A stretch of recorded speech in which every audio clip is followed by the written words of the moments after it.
three No. minutes. You asked me a question. I did. And you asked me a question. And you haven't I'm gonna answered my answer it. question. So they're going to be out on the streets working You haven't hand in hand answered my with question. DEA You to haven't violate. answered. I was attempting to answer your question very calmly, unlike you. Excuse me, Madam Attorney General. Be having ATF agents go to the doors of gun owners in the middle of the night, asking them about their guns. Period. They will be out on the streets with DEA, guns and drugs. How many go are together. gone? They will. We are not. It will be attrition.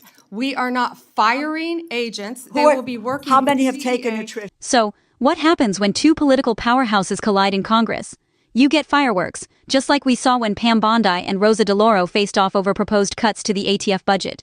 I watched the whole thing, and trust me, it was electric. Let's break down exactly what went down, and what it means for the future of law enforcement in America. Picture this.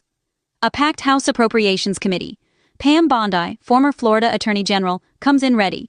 She's got notes, stats, and a calm that almost dares anyone to rattle her. First thing she does?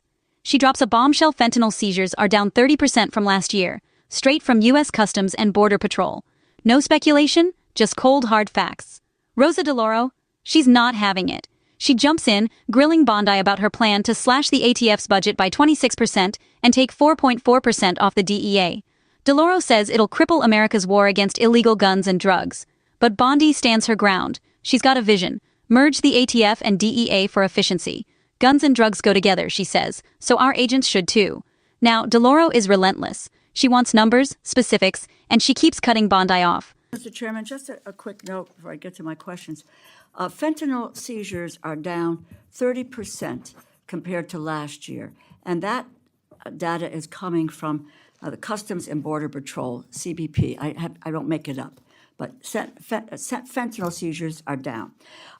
At your confirmation hearing, you asserted that you will do everything in your power to prevent illegal gun runners in our country.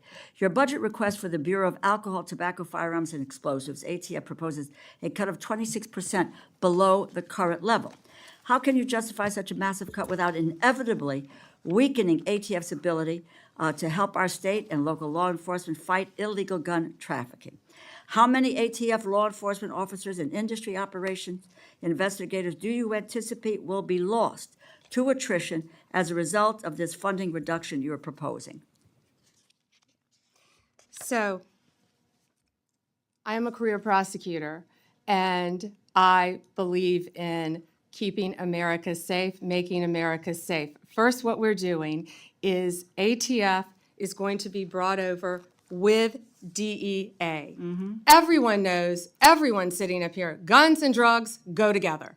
They go together. We're going to make it more efficient. What I will tell you will not be happening is ATF agents will not be knocking on the doors of legal gun owners in the middle of the night asking them about their guns. They're going to be out on the streets. If I can finish, they're going to be out on the streets. I have three No. minutes. You asked me a question. I did, and you asked me a question, and you haven't I'm gonna answered my it. question. So they're going to be out on the streets working You haven't hand in answered hand my with question. DEA You to haven't violate. answered. Mr. Chairman, I'd like an answer to my question.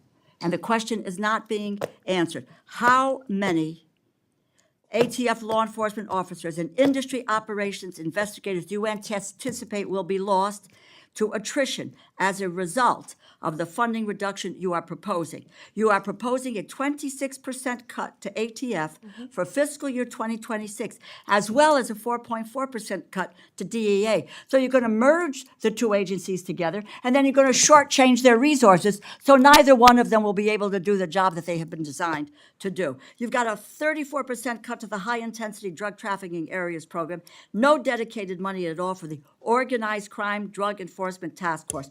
So, my view, it's fair to say that the Trump administration proposal shortchanges federal efforts to stop illegal gun trafficking and federal efforts to stop the flow of dangerous illegal drugs like fentanyl.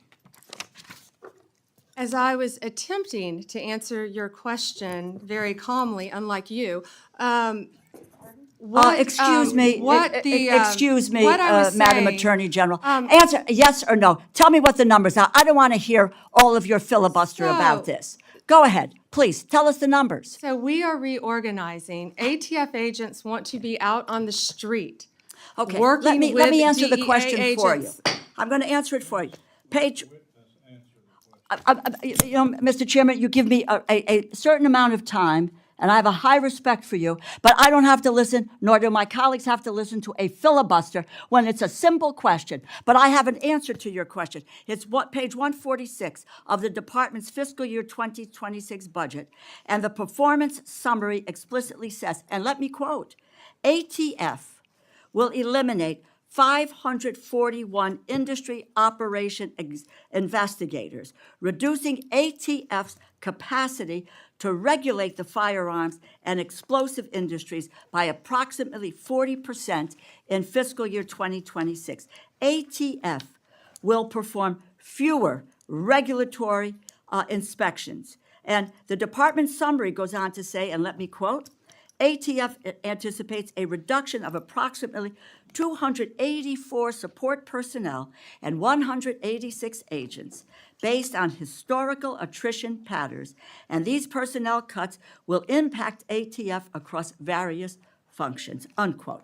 If the capacity to regulate firearms industry is reduced by 40%, if you are losing 186 ATF law enforcement agents, on top of that, it is clear the direction you are headed with this budget, and that's what it is, isn't it? The proposal will weaken our ability to stop gun trafficking, and it will greatly reduce ATF support for state and local law enforcement that helps them prevent and solve violent crimes.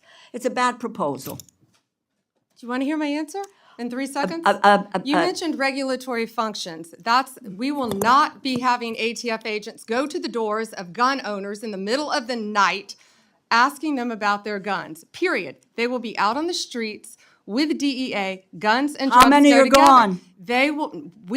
It will be attrition. We are not firing agents. They Who are- will be working how with many have DEA. taken attrition? Can I tell you that they all want to be on the streets? They want to be doing their jobs. They want to be But you're getting them seizing off the guns. streets. They want You're getting to. them We're off the putting streets. them on the And- streets. and- They want to be working with you, DEA. you are getting them off the will be streets. There is no efficient. clear, and Mr. We will Chairman, be I yield back my efficient. time. I yield back my time. Let's get some answers here. But Bondi doesn't lose her cool. If anything, she gets calmer. You asked me a question, and I'm answering it, Bondi says, steady as a rock. When DeLauro accuses her of weakening the ATF, Bondi fires back. Nobody's being fired. Resources are just shifting to where they're needed most, out on the streets. The tension? You could feel it through the screen. Then comes the irony. DeLauro accuses Bondi of filibustering, but it's clear Bondi's just trying to lay out the plan. Less bureaucracy, more action. She says ATF agents will not be knocking on the doors of legal gun owners. They'll be out on the streets fighting real criminals, with DEA by their side. That lands like a thunderclap.